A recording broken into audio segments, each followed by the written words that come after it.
everybody. Thank you for joining me today. I do truly appreciate it. Guess what? I got a book in the mailbox. I've actually been away again, working, making some moolah money because I want to have fun, making some money. And while I was away, a book was in the mailbox. My wife was nice enough to bring it in for me. When I arrived back home, whoops, there it is, sitting on the counter, ready to rock and roll. This one came directly from Grim Oak Press. Ever hear of them? By all means, hear of them. This is a publisher that I do like. Now, up front, I don't buy a lot of books from them because I don't usually buy a lot of the types of the books that they publish. Not because of Grim Oak, just the titles that they publish are often not ones I want to buy. Sorry. But they are publishing Harry Dresden books. Jim Butcher is writing a series. I'm sure you've heard of it. If you have not, essentially, it's a wizard, modern day wizard in Chicago, Illinois. And he's a detective. And Jim Butcher said that he's kind of influenced by Robert B. Parker's Spencer series, which is a series that I love. I love Spencer, and I can see the influence, although Spencer's not a wizard. But anyway, it's kind of influenced by it, and I really like the combination of modern day urban life, modern day stuff mixed in with wizards, and in the case of Full Moon, werewolves, which I'm a big fan. And this series has been published in trade editions for years, and also by Subterranean Press in limited edition form, and now by Grim Oak also. And I've got some of the early Subterranean Press titles in my collection, and over time, when I run into a good price, I am still looking for some of the early titles. I'm thinking maybe 1 through 10. He's going to go on and on for Lord knows how long, and I'm just not going to have cases full of books from this series, although I do like the series. I love the series. I'm limited on how many I want to buy. So Grim Oak is also publishing them, and I got the first one of theirs, Stormfront. I've shown you a video of unboxing this. I got it on the secondary market in a slipcase and all. It's number 498. And they finally got around to taking pre-orders. Set my stuff back up the way it ought to be set up for book 2 in the series. That's Full Moon. So I mashed them buttons, paid the freight, and I got number 498 coming. Hopefully it's 498. And anyway, it's here. It's here from Grim Oak. Let's stop a-doing and get to it. Now the price is pretty good. The price is a little steep, but not steep enough where I wasn't willing to make the purchase. $239.09 with shipping, slipcase, and all is what I paid for this book. And that's, I really wanted it, or else I wouldn't have paid that much for it. I usually like to see books like this a little bit cheaper, but Grim Oak can make it. They sold every last one of them, 500 copies, gone, I think. So the price must be right, or the market must be nuts. And I say that the market's just stupid, and I shouldn't have to pay so much for my books. Anyway, let's open it up and take a look. So they put it in a nice, stiff, rigid quality box, and then wrapped it up in big popping bubbles underneath where it's liable to take a beating. Bubbles wrapped all the way around, and let's get it out and see what it should look like. So these from Grim Oak, with this book, maybe all their books, you can choose to buy just the book, or you can pay about $45 extra and get a custom slipcase, custom fit and designed for the book. And so when I ordered up front, I chose the slipcase, naturally. But the slipcases are limited. They're more limited than the books are. The way I understand it, when they sell pre-orders for the book in the slipcase, they only make enough slipcases to fill the orders for the ordered slipcases, pre-ordered slipcases, and that's it. That's the way I understand it. I got some pen ink on my finger. That ain't good. Don't get that on your books, dummy. But looking at this slipcase, it looks nice, and you can kind of see the texture on it there. But it's a nice, thick, sturdy slipcase with hot foil stamping for the book. You can see the wolf there, the trees there, and what looks like a full moon there. And there's the back. For the folks that like to put their books on the shelves backwards, you are in luck. Grim Oak has taken good care of you. They've not only got Full Moon, Jim Butcher, but their logo right there. So mine's going down here, and it's going the correct way. Spine out right next to Storm Front. But I was glad to be able to get the slipcase. Whenever they're available, I want them. And I feel like personally, if it was offered with a slipcase and I have the book without a slipcase, I feel like it's just less than. I'm a slipcase guy, bottom line. But anyway, here is the cover of the book, and I like how, especially since it comes with a slipcase, I like how the front of the book does not have anything on it besides Chris McGrath's artwork, and I really like this. Get the fingers out of the way. Really like this artwork here. It just looks great to me. And there is the spine, and there is the back of the book. So I read Full Moon, I think I read it last year, and stretch this slipcase out, this dust jacket off, and show it to you. I read it last year, and it's a great one. It's a great one in the series. And Harry Dresden, the Wizard for Hire, Spencer for Hire, Wizard for Hire, get it? Wizard for Hire, investigator. His business is bad. It's down. And so he's got in a nutshell, he's got a relationship with the cops. In some cases, a bad relationship. Some cases, an okay relationship. But sometimes they run into stuff that they can't deal with, they can't handle, and they'll call him in. And that's extra income for him. So he'll get paid by the cops occasionally to do work.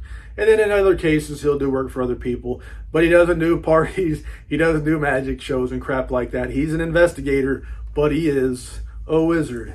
And he's a real wizard. He's not like, check out this whatever thing that pops out of my gimmick. A real, actual wizard. You know, like in real life.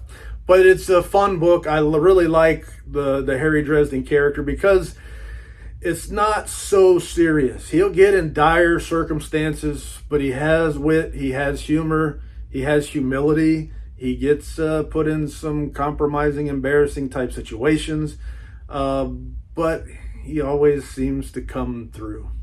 Sometimes with the help of his friends, and sometimes in order to help his friends. So it's a fun read, and that's what I like. It's fun. It can get kind of heavy.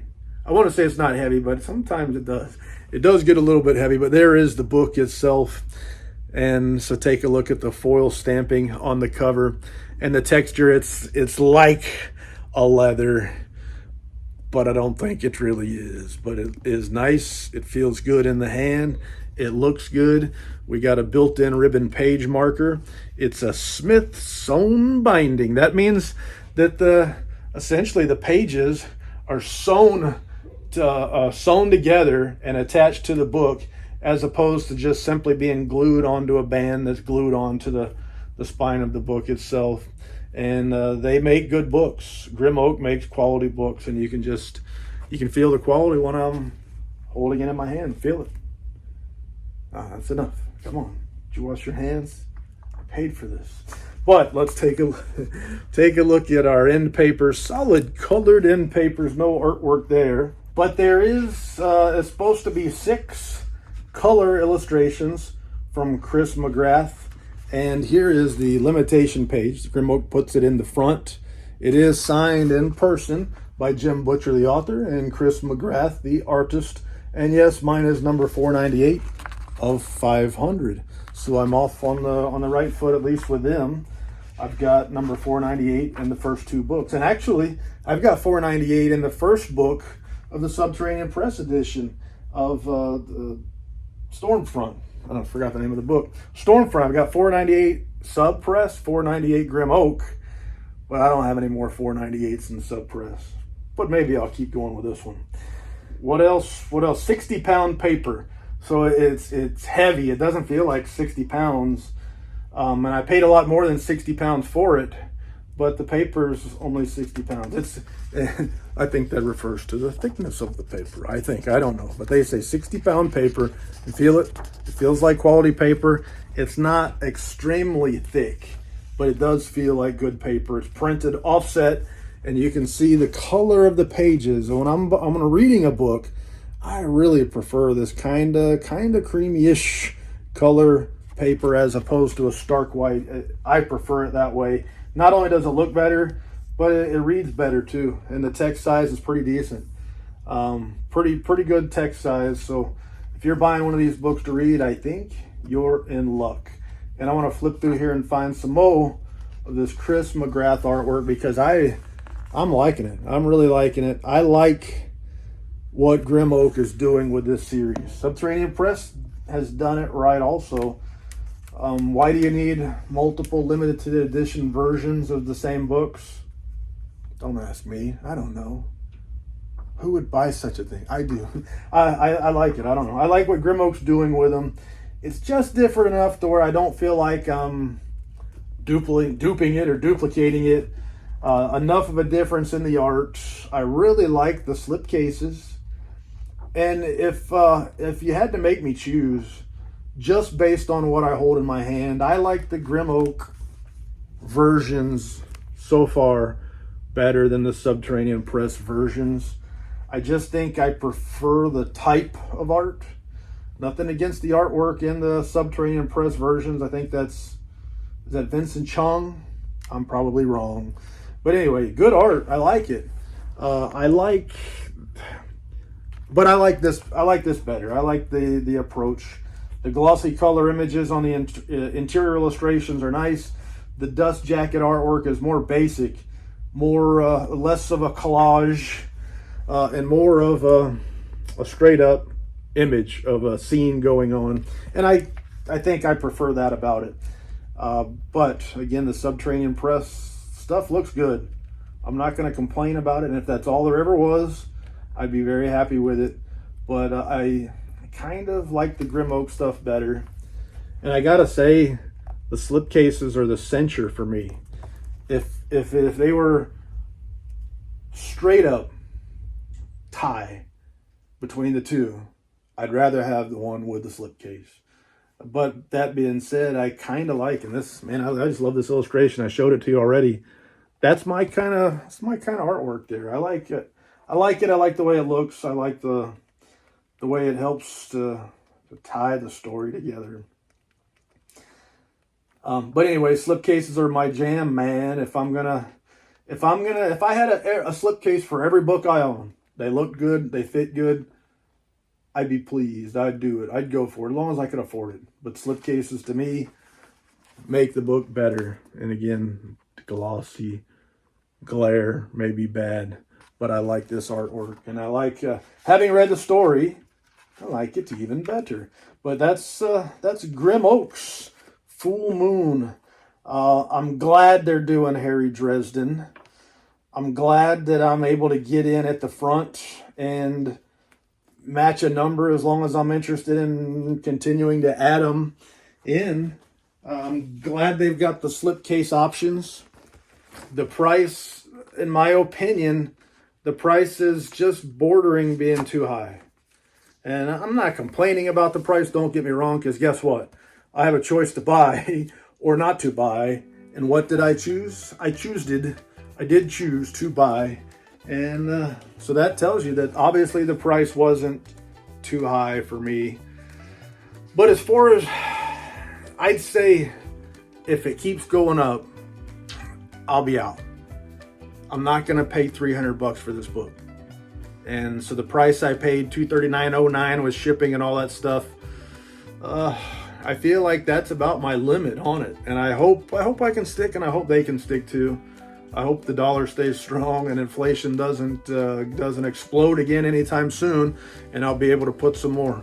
I don't know, maybe at least the first 10. I feel like 10 for me kind of tends to be a number for series that just go on and on. 25, 35. I've got series that go up to 35 plus, and I don't go that far with them. I kind of just shoot for 10. A series that might go 12 to 15, 16, I probably would try to fill it if I decided I wanted that series. But I think he said he's targeting, Jim Butcher that is, targeting 25, and I don't think I'm going to go 25. That's just me. Anyway, I can think of no more lies to tell, so thank you for your time. I do truly appreciate it, and c'est la vie, baby.